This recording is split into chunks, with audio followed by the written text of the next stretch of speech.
بسم اللہ الرحمن الرحیم نحمده ونصلی علی رسولہ الکریم۔ اس وقت ہمارے ملک کی داخلی سیاست میں ڈائیلاگ کی باتیں چل رہی ہیں،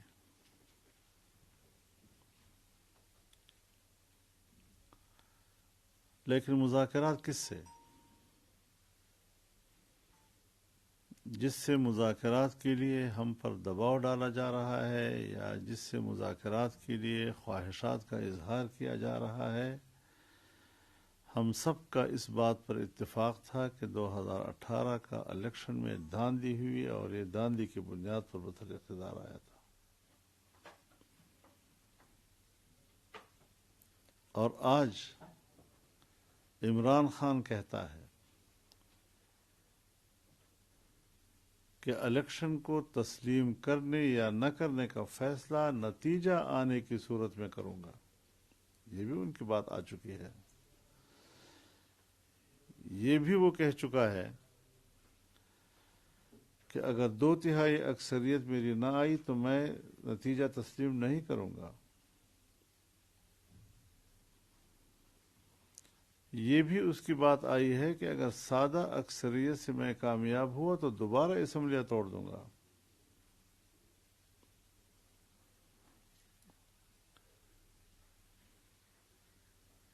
اس کی حیثیت کیا ہے ملک کی سیاست میں؟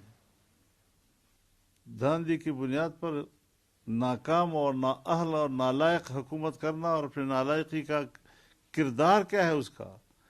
3.5 سال میں اپنی کارکردگی بتائے ملک کے لیے اس نے کیا کیا ہے، اور جتنا ملک کو ڈبویا ہے ابھی ہم ملک کو نکال نہیں سکتے۔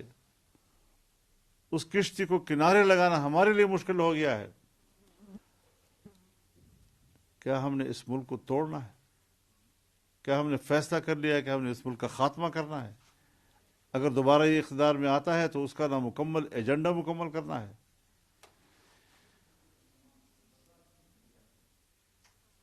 عجیب بات تو یہ ہے کہ امریکہ میں بیٹھا ہوا وہاں کا CIA کا، شاید اب ریٹائرڈ ہو، اس لیے وہ کہتے ہیں کہ ہمارا کسی حکومتی ادارے سے اس کا تعلق نہیں ہے، لیکن بہرحال اس کی بات کے پیچھے کچھ سپورٹ کے بغیر وہ نہیں کر سکتا۔ جی، زلمائے خلیلزاد بھی کہتا ہے کہ آپ ان سے بات کریں۔ امریکی کانگریس میں اسرائیل فرینڈ کمیٹی کا جو بڑا ہے براڈ شرمن، وہ بھی اس کو سپورٹ کر رہا ہے، اور وہ بھی کہتا ہے ڈائیلاگ کی بات کرو، اس سے بات کرو پہلے۔ سپریم کورٹ تضادات کا شکار ہے۔ ایک طرف وہ کہتے ہیں آئین کا تقاضا ہے کہ 90 دن کے اندر اندر الیکشن ہوں گے، دوسری طرف وہ ہمیں کہتا ہے کہ آپس میں بات کر کے طے کرو۔ اگر بات کر کے طے کریں اور اکتوبر کے بعد کریں یا دسمبر کے بعد کریں یا اگلے مارچ کے بعد کریں یا اگلے اکتوبر کی بات کریں، پھر آئین کہاں ہوگا اور 90 دن کہاں ہوں گے آئین کے؟ ہمارے خلاف فیصلہ دینے کے بعد ہمیں کہتا ہے کہ آپ بات کریں، اس کا معنی ہے کہ سپریم کورٹ بھی ہمیں بلیک میل کر رہا ہے۔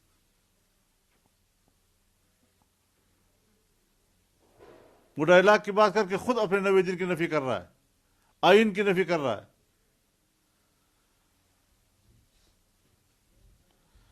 تو ایسی صورتحال میں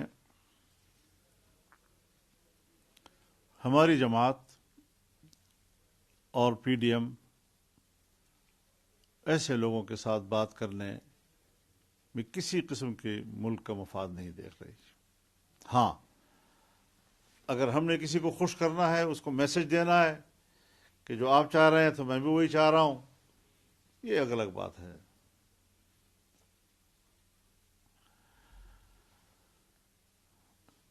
نہ اس کو جمہوریت کا نام دیا جا سکتا ہے اور نہ ہی کسی اور شریفانہ الفاظ کے ساتھ اس کو تعبیر کیا جا سکتا ہے۔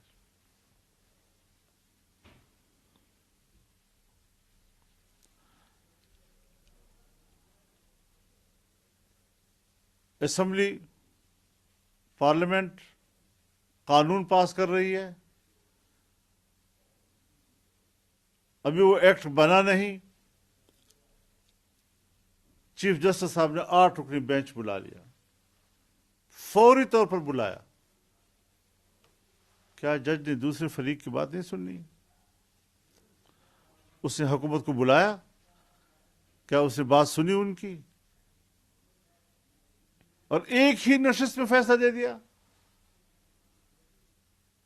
اور پھر کہتے ہیں یہ فیصلے تسلیم کرو۔ کیسے تسلیم کریں ہم لوگ؟ ہم انسان ہیں، اس ملک کے معزز شہری ہیں، ہم سیاسی لوگ ہیں، ہم رائے رکھتے ہیں، تو اس طرح تو نہیں کہ جانوروں کی طرح اب ہمارے سامنے جو چارہ ڈالے ہم قبول کرتے رہیں۔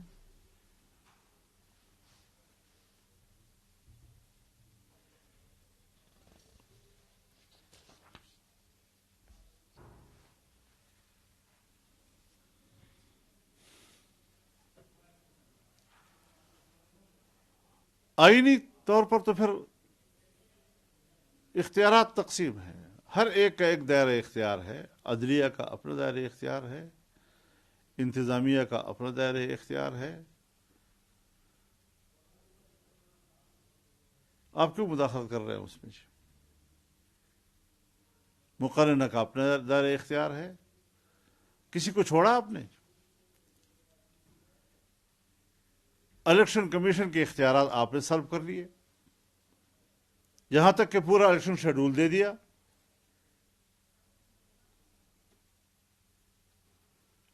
پورے الیکشن کمیشن کے اختیارات پر قبضہ کر لیا۔ انتظامی طور پر یہ حکومت کا اختیار ہے کہ اس کے رجسٹرار کو واپس بلائے یا وہاں بھیجے۔ سپریم کورٹ کے رجسٹرار کو ہٹانا یہ انتظامی معاملہ ہے، سپریم کورٹ کا نہیں جائے گا۔ پھر آپ کیوں اس طرح مداخلت کرتے ہیں تمام معاملات میں؟ پارلیمنٹ ایکٹ بنا رہی ہے، ابھی ایکٹ بنا نہیں ہے، اور آپ پہلے قانون اس کے خلاف فیصلہ دے رہے ہیں۔ تو پارلیمنٹ کے اختیارات پر قبضہ، تو الیکشن کمیشن کے اختیارات پر قبضہ، تو انتظامیہ کے اختیارات پر قبضہ۔ اگر سپریم کورٹ اس طرح ہے تو پھر ہم اس کو عدالت کہنے کی بجائے ایک عدالتی مارشل لا سے تعبیر کر سکتے ہیں۔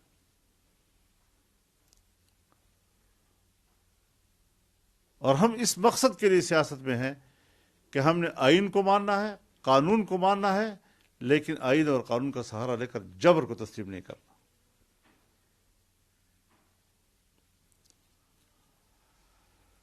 یہ اس وقت کی صورتحال ہے جس پر میں اپنے رائے دینا چاہتا تھا۔ بہت بہت شکریہ آپ حضرات کا۔ اللہ تعالی ہمارے وطن کی حفاظت فرمائے، اور انشاءاللہ العزیز ہم اس وطن کی حفاظت کے لیے لڑیں گے۔ اور یہ جو الیکشن کے خلاف 2018 کے خلاف ہم 3-3.5 سال سڑکوں پہ رہے ہیں، ہماری طرح کون سڑکوں پہ رہا ہے؟ سردی، گرمی، ہر حالت ہم نے برداشت کی ہے، ہمارے ورکروں نے برداشت کیا، عوام اس میں شامل ہوتے تھے۔ 14 ہم نے ملین مارچ کیے ہیں، آزادی مارچ کیا ہے، لاکھوں لوگ اس میں شریک ہوتے تھے۔ اب پتہ نہیں ہماری اسٹیبلشمنٹ کو کون رپورٹ کرتا تھا کہ اس کی تعداد کتنی ہے جلسے میں، اور اس طریقے سے وہ سمجھتے ہیں کہ شاید۔ تو ہم نے تو یہاں پر 8 اگست 2018 کو شاہراہ دستور پر مظاہرہ کیا، سپریم کورٹ کے سامنے مظاہرہ کیا۔ کیا اس وقت توفیق ہوئی اس سپریم کورٹ کے کہ وہ سو موٹو کرے؟ دھاندلی کی پشت پناہی کر رہے تھے سارے لوگ۔ اس وقت کی اسٹیبلشمنٹ بھی جو ہے وہ دھاندلی کی پشت پناہی کر رہی تھی۔ کیا ہم آج کی اسٹیبلشمنٹ سے یہ درخواست کر سکتے ہیں کہ وہ اس وقت کی اسٹیبلشمنٹ کی اس ناجائز، ناروا، اس ظلم اور اس دھاندلی کے جرم کا احتساب کر سکے گی؟ یہ چیزیں صاف ہونی چاہیے۔ ایسے لوگوں کے ساتھ بٹھائیں کہ جس کی نہ ہم۔ میں تو پہلے دن سے کہہ رہا ہوں کہ میں عمران خان کو پاکستان کی سیاست کا غیر ضروری عنصر سمجھتا ہوں۔ یہ لانچ کیا ہوا ہے، اور ہم ان سے مذاکرات کی بات کرتے ہیں۔ اتنی گر گئی ہے پاکستانی قوم، اتنی گر گئی ہے پاکستانی سیاست لہٰذا یہ بات دل سے نکال لی جائے کہ ہم اس طرح کے شخص کو کہیں گے کہ صاحب آپ بتا دیجئے، ہم کبھی انتخاب کریں گے. ایسی سیاست کو چھوڑ دینا چاہیے پھر ہمیں. اللہ تعالیٰ فضل فرمائے گا انشاءاللہ.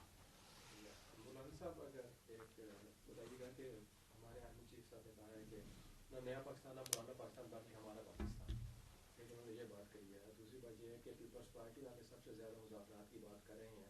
پچھلی دفعہ بھی پی ڈی ایم سے وہ نکل گئے تھے اور ابھی بھی ہم نے پچھلے 2 دن سے دیکھا کہ پیپلز پارٹی والے مذاکرات کی زیادہ بات کر رہے ہیں. تو اس پہ آپ کیا کہیں گے؟ پیپلز پارٹی کا اپنا فلسفہ ہے. انہوں نے عدم اعتماد کے ذریعے سے حکومت ہٹانے کی بات کی، جب میں نے کہا تھا کہ تحریک کے ذریعے سے اور صوبائی اسمبلی سندھ کی توڑ کر تمام اسمبلی کے ممبران جو ہمارے ہیں مستعفی ہو جائیں.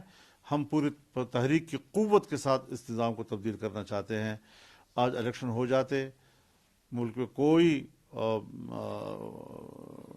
ہیجان نہ ہوتا، اضطراب نہ ہوتا، لیکن یہ سب متفق ہو گئے اس بات پر کہ ہم نے عدم اعتماد کے ذریعے ہٹانا ہے تو ہٹا دیا. ہم نے بھی اس وقت کوئی سیاست میں تقسیم پسند نہیں کی، لیکن آج ہم اسی کو بھگت رہے ہیں. نہیں بھگت رہے، اسی کی مہنگائی کو ہم بھگت رہے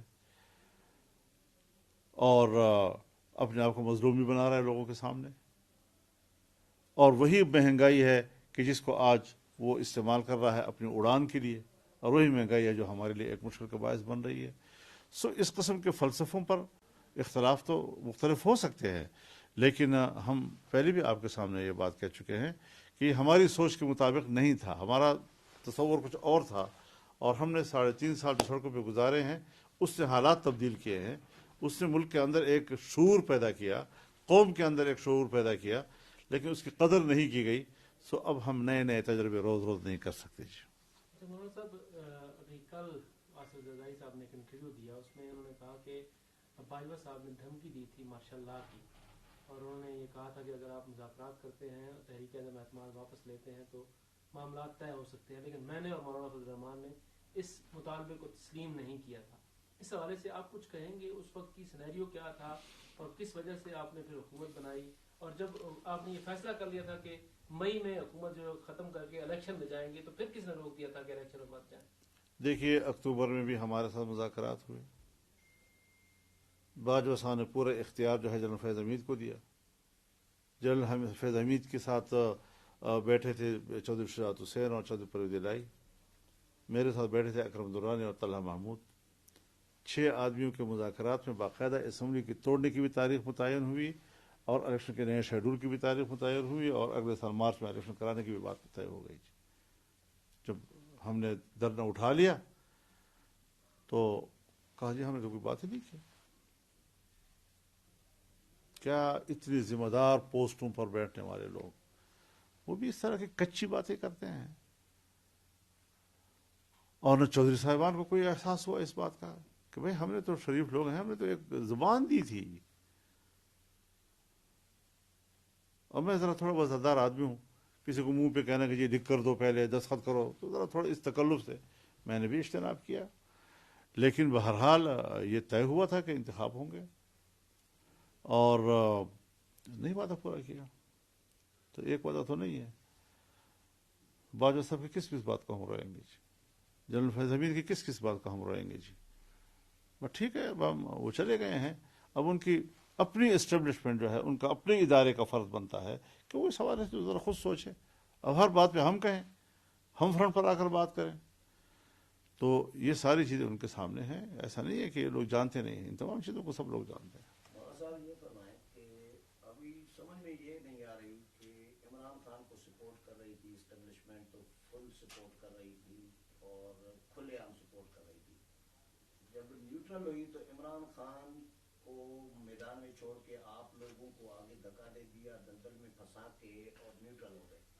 بھائی عمران خان کو آپ اگر اتنا سپورٹ کر رہے تھے، اب نیوٹرل ہو رہے تھے، تو گند جو کیا ہوا تھا وہ تو صاف کر کے پھر آپ نیوٹرل ہوتے. آپ کو دلدل میں پھنسا کے بھاگ گئے، ان کو آگے کیا ہوا ہے سپریم کورٹ کو، تو آپ اس میں اسٹیبلشمنٹ کو بالکل نیوٹرل سمجھ رہے ہیں؟ یا کیونکہ عدالتوں پہ چھاپ تو رہی ہے اسٹیبلشمنٹ کی ہر دور میں، عدالتیں کبھی بھی اسٹیبلشمنٹ کی باہر نہیں گئی، تو یہ کیسے پاسبل ہے؟ یہ جو کچھ ہو رہا ہے شاعرہ دستور پہ، وہ اسٹیبلشمنٹ کی مرضی کے بغیر ہو رہا ہے؟ حضرت یہ ایک ناکام شو ہے.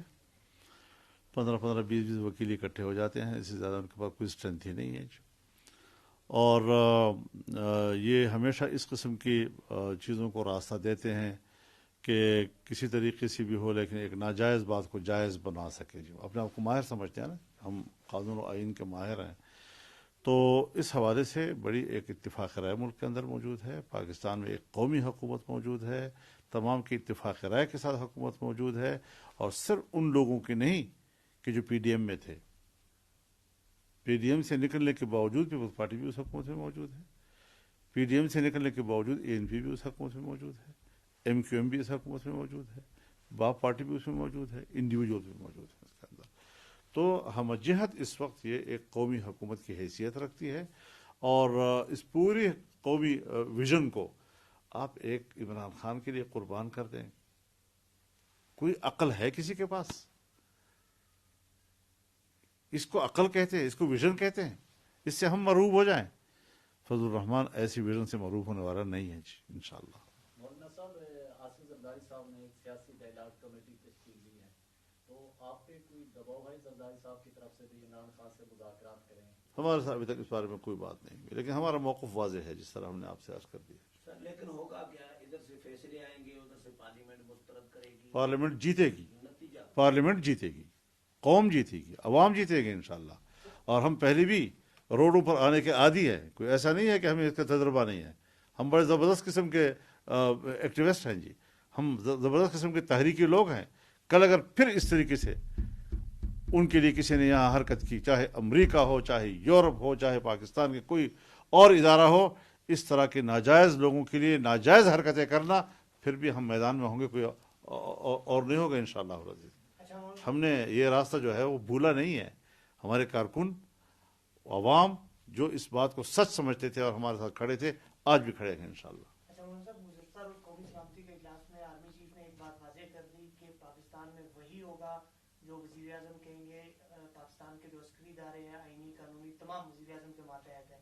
تو آپ نہیں سمجھتے کہ سپریم کورٹ جس طرح پھر فیصلے کر رہی ہے, آرمی چیف نے بھی واضح کیا, اور ویسے بھی یہ تمام تر ادارے وزیر اعظم کے ماتحت ہیں, اور جس طرح کہا جا رہا ہے کہ فنڈز نہیں ہیں, اس کے باوجود سپریم کورٹ بار بار ایک ہی بات کر رہے ہیں. اور اب جس طرح سپریم کورٹ نے اسٹیٹ بینک کو کہا کہ وہ براہ راست فنڈ جاری کرے, اس فیصلے کو آپ نے کس طرح دیکھا؟ سپریم کورٹ پر ان کا اختیار ہی نہیں ہے, اور وہ اختیار بھی انہی اداروں کی ناک کے نیچے عمران خان نے اس کو انڈیپینڈنٹ قرار دے دیا, اور وہ آئی ایم ایف سے وابستہ کر لیا اس کو. جی, آئی ایم ایف سے وابستہ کرنے کو غلامی کا نام دینے کی وجہ آزادی کا نام دیا گیا. یعنی یہ ایک عجیب سا کہ اپنے نام زنگی نہند کافور. تو اس قسم کی چیزیں ہوئی ہیں. آج وہ کہتے ہیں کہ میں کہتا ہوں کہ صرف آرمی چیف کو نہیں کہنا چاہیے یہ بات, سپریم کورٹ کے چیف کو بھی یہ کہنا چاہیے کہ اختیار وہ وزیر اعظم کا ہے, فیصلے اس نے کرنے ہیں, چیف ایگزیکٹو وہی ہے. تو تبھی جا کر پھر ملک جو ہے وہ صحیح معنوں میں چلے گا. ناجائز طریقے سے ایک مہازارائی کی صورت, اور سب دنیا جانتی ہے کہ مہازارائی اس وقت سپریم کورٹ کی طرف سے ہے, حکومت کی طرف سے نہیں ہے. اچھا, قومی حکومت اس وقت بنی ہے, کیا قومی حکومت نے ابھی تک آرمی چیف سے یہ مطالبہ کیا ہے کہ جو سابق آرمی چیف تھے یا ڈی جی یا صحیح تھے, جس طرح انہوں نے آپ کے ساتھ وعدے کیے اور اس کے بعد وعدوں سے مکر گئے, ان کے خلاف کوئی کارروائی عمل میں لائی جائے؟ دیکھیے, اس حد تک کہ ہونا چاہیے یا نہیں ہونا چاہیے تو میں نے بھی آپ کے سامنے کہہ دیا کہ ادارے, لیکن چونکہ ہمیشہ فوج کا ادارہ ایسا ہے کہ جس میں سیاسی مداخلت نہیں کی جاتی, اور وہ اپنے معاملات اپنے اداروں کے ذریعے, اپنے عدالت کے ذریعے وہ طے کرتے ہیں. خود ہی کسی کا اگر وہ کورٹ مارشل کرتے ہیں تو اس پہ کوئی کسی سیاسی دباؤ تو نہیں ہوتا, نہ سیاسی مشورہ ہوتا ہے اس میں. ان کا اپنا ادارہ ہے, وہ سب کچھ دیکھ رہے ہیں. اگر وہ یہ دیکھ رہے ہیں کہ اختیار پرائم منسٹر کا ہے اور ان کو فیصلہ کرنا چاہیے, اور وہ یہ دیکھ رہے ہیں کہ ملک کو اب ہمیں ایک ترقی کی طرف لے جانا چاہیے, اور ماضی کی حکومت نے اس کا بیڑا غرق کیا ہے, تو اس کے ذمہ داروں کو بھی وہ جانتے ہیں, جو ان کے ادارے کے اندر ہے ان کو بھی وہ جانتے ہیں. مولانا صاحب یہ فرمائیں کہ ایمرجنسی کی بھی خبریں چل رہی ہیں کہ حالات ایمرجنسی کی طرف جا رہے ہیں, ججز کو برخاست کیا جا سکتا ہے, جو عمراندار ججز ہیں, ایماندار کو عمراندار آج کل ٹرم دیا گیا ہے. تو